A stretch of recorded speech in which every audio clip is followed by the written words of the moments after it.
I'm making an Ice Barrier deck profile. I haven't played around with this deck very much, but I do like what I currently have. While I'm going through the deck, I'll probably put certain cards to the side so that for if you want to make a more competitive version with hand traps, they're what you can take out. I was playing this because I thought they'd be good, so I'm testing those in it, seeing how useful they are. But anyway, start off with the monsters. I play 2 copies of a Hexa Spirit of the Ice Barrier. Hexa is a level 1 tuner that has the ability that during your main phase you can send a level 3 or lower Ice Barrier from your deck to the graveyard, and its level matches that monster's level. So it can be a level 1, 2, or 3. And it also has the additional effect of if you control another Ice Barrier, your opponent's monsters lose 500 attack and defense. Then I play 1 copy of Cryomancer of the Ice Barrier. His only effects while I control another Ice Barrier, level 4 and higher monsters can't declare an attack. Then I play 2 copies of Defender of the Ice Barrier. I like Defender over Cryomancer just because it has the effect of if you control another Ice Barrier, then your opponent's monsters that have greater or equal defense to its own can't attack. So if while it's on the field, your opponent can't attack with anything that's 1600 or stronger, which I like that. Then I play 2 copies of Silent Angler. It's a free summon when you control a water monster, but when summoned by its own effect, you cannot summon any more monsters from your hand for the rest of the turn. Then I play 3 copies of Speaker of the Ice Barrier. Speaker has the effect of if you control an Ice Barrier, it's a free summon from your hand. You can banish it from the graveyard to then summon a Ice Barrier token, which I believe is level 1. It's level 1 Aqua with 0 attack and defense. And it has the additional effect of while you control another Ice Barrier, your opponent's defense monsters cannot change battle position. Then I do play 2 copies of Aqua Spirit, just because it's a free summon by banishing a water monster from your grave. I play 2 copies of Strategist of the Ice Barrier. Just send an Ice Barrier monster from your hand to the grave, draw a card.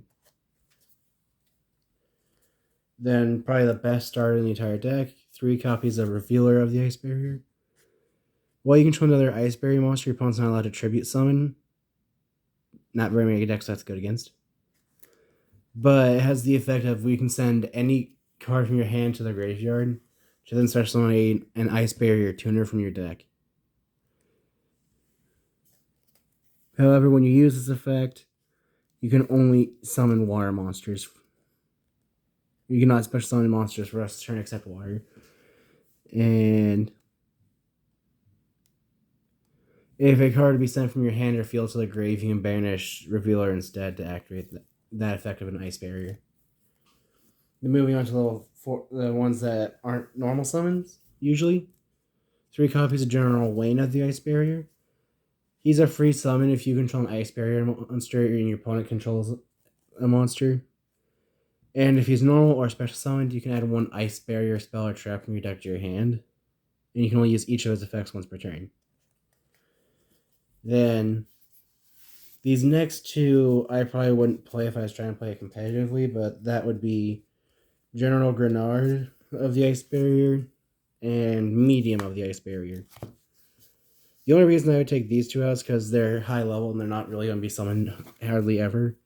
I always like Grenard because he gives an additional normal summon, and Medium is a free summon for your opponent controls 4 or more cards than you do, and blocks your opponent from only being able to activate 1 spell or trap per turn. So these are 2 cards that could come out for the hand traps.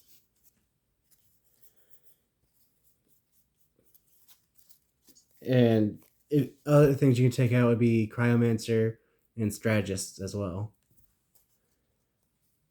And if you don't want to play 2, you can always play 1. What was it called? Defender. I just like 2 Defender. Anyway, moving on to spells. For the 1-0s, I play 1 Upstart Goblin and 1 Monster Reborn. For a 39 card deck, and Monster Reborn is just good. Then I play 2 copies of Pot of Avarice to recycle my extra deck cards. Or any monsters in my grave that just need to be recycled anyway. 2 copies of Surface so I can foolish a level 3 or lower Ice Berry and then bring it back. But what Surface does is you target 1 level 3 or lower fish, aqua, or sea serpent monster in your graveyard and special summon in defense position. Then 2 copies of Salvage. Add 2 water monsters that have 1500 less attack from your graveyard to your hand. Probably the best search card for Ice Barrier. Medallion of the Ice Barrier. Just add an Ice Barrier monster from your deck to your hand. 3 copies of Freezing Chains of the Ice Barrier. You only activate 1 Freezing Chains per turn. But when it's activated, you target level 4 or lower Ice Barrier monster in your graveyard. Special summon it. But while you control 3 or more Ice Barrier monsters, your Ice Barrier monsters are unaffected by opponents' monster effects that are summoned from the extra deck. And then, to finish off the spells, I play 3 copies of Winds over the Ice Barrier. Winds has the effect of you contribute any number of Ice Barrier monsters to special summon from your deck at that many Ice Barrier monsters level 4 or lower equal to the number you attributed. And then during your main phase, other than the turn it was sent to the graveyard, you can banish it, and then target one of your Ice Barrier monsters that's banished during your graveyard and add to your hand. So not only does this let you summon more Ice Barriers from your deck, but it also lets you get back Revealer. And then that is it for these spells. Then moving on to traps, I'll play 1 copy of Terror of Trishula. This is a trap version of Trishula, Dragon of the Ice Barrier. But you apply effects based on how many different Ice Barrier synchros you control. If you control 1, you get to banish 1 card from your opponent controls. 2, banish a card from your opponent's graveyard. And 3, banish a random card from your opponent's hand. So if you control 3 different ones, then you can banish a card from your opponent's hand, field, and graveyard. And then it has the effect of when your opponent activates a card or effect that targets an Ice Barrier or Synchro you control, you can banish this card from your grave and negate the effect. And you can only activate 1 Terror Trishula effect per turn. But that is it for the main deck. Terror Trishula is another card that can come out if you want to add hand traps. Probably Ashes and Permanence, because those seem to be the best 2 at the moment. Or Ashes and Skullmeisters, whichever is preferred. Moving on to the extra deck, there are a couple of changes to the extra deck I would personally make, and I will point those out when I get to them. But I only play 1 Link, and that's Crystron Hockey Fibrex. I only play this because it's a Synchro deck. When it's summoned, you can summon a tuner from your deck, but its effects are negated. And then during your opponent's main phase, or during your opponent's main phase or battle phase, you can quick effect, tribute it, summon a Synchro tuner from your extra deck. Usually you'll do that during your opponent's main phase, so you can summon the tuner and then summon another Synchro on your opponent's turn. Moving on to the Synchros, I play 1 copy of Crystron Quandax. I only play this because it's a Synchro tuner. And I play 1 copy of DeLorean, Tiger King of the Ice Barrier. He lets you tribute any number of other face-up cards you control. Or tribute. You can target any number of other face-up cards you control. Return the targets to your hand, and if you do, it gains 500 attack for each card returned to the hand. So what you can do with this is, if you already haven't activated Freezing Chains of the Ice Barrier yet, you can summon this, return Freezing Chains to your hand, and then reactivate it to summon it from the grave again. But you can only use each of its effects once per turn. Then I play 1 copy of Brionac. You can discard any number of cards, return an equal number of cards you discarded from your opponent's field to their hand. 1 copy of Coral Dragon. Just because Coral Dragon. I haven't summoned this in all, but I put it in here because why not? 1 copy of White Aura Monoceros. I've never summoned it. I've actually never even read the card. When this card is Synchro Summon, you can target 1 fish in your graveyard, special summon it, but it cannot attack during its turn. You'll use this effect of it once per turn. If this card is destroyed by battle or opponent's card effect into the graveyard, you can banish 1 other water monster from your graveyard, special summon this card, and if you do, it comes to your turn. So the reason I like White Aura Monoceros is just because I can use it to bring back a fish from my graveyard if necessary, or its more likely use would be summon defense. Your opponent kills it, banish a water, it comes right back. Kill it, comes right back. Kill it, comes right back. It's just a really good defense card, I think. Then I play one copy of Grenard, Dragon of the Ice Barrier. Or Gungnir, not Gungnir. But Gungnir lets you discard up to 2 cards to the graveyard, and then you target the number of cards your opponent controls and destroy them. I just like it because it's a level 7 beat stick that can destroy things. Then I also play one copy of Clearwing Synchro Dragon, Cyber's Quantum Dragon, Stardust Spark Dragon, White Aura Whale, Cyframe Lord Omega.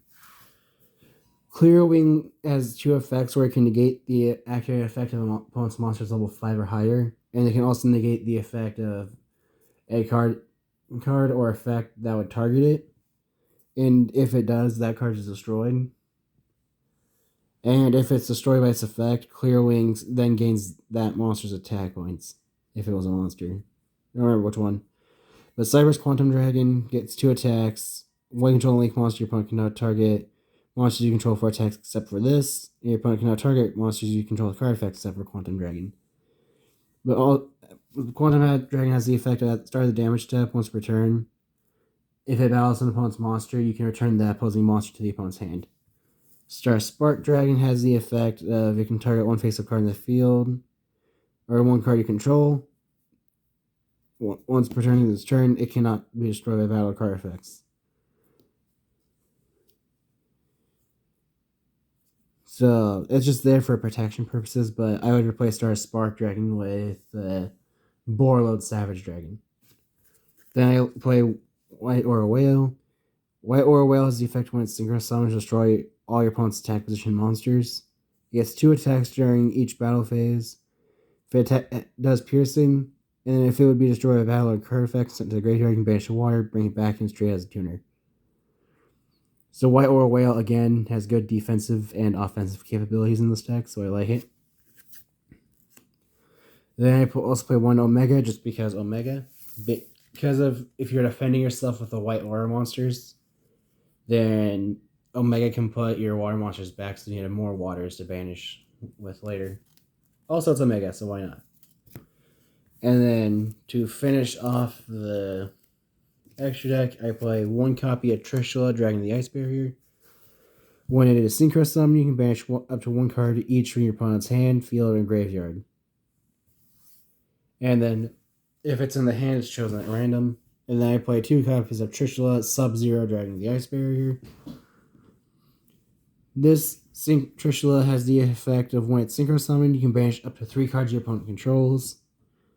If it's synchro summoned and its owner's possession is destroyed by an opponent's card, then you can switch summon 1 Trishula, Dragon the Ice Barrier from your extra deck or graveyard. Its attack becomes 3,300, then have the attack of any face-up monster your opponent controls. And its effects are negated. You can only use each effect once per turn. I love Trishula's Sub-Zero Dragon the Ice Barrier because it just gets around cards that can't be targeted or destroyed. Cards like Dragoon of Red Eyes. Or Red Eyes Dark Dragoon, whatever you want to call it. But also I like it because it's Banish 3. My primary reason for liking it is because I do not like Dragoon whatsoever. And this card shows up. Dragoon goes to negate it. Dragoon gets halved, and you get 3,300 Trishula. I can just beat over it anyway. So, and that is it for my Ice Barrier deck profile. If you have any ideas of what I can do to improve the deck, feel free to comment below. Or if you have any decks you would like to see me make, feel free to comment those below. And thanks for watching.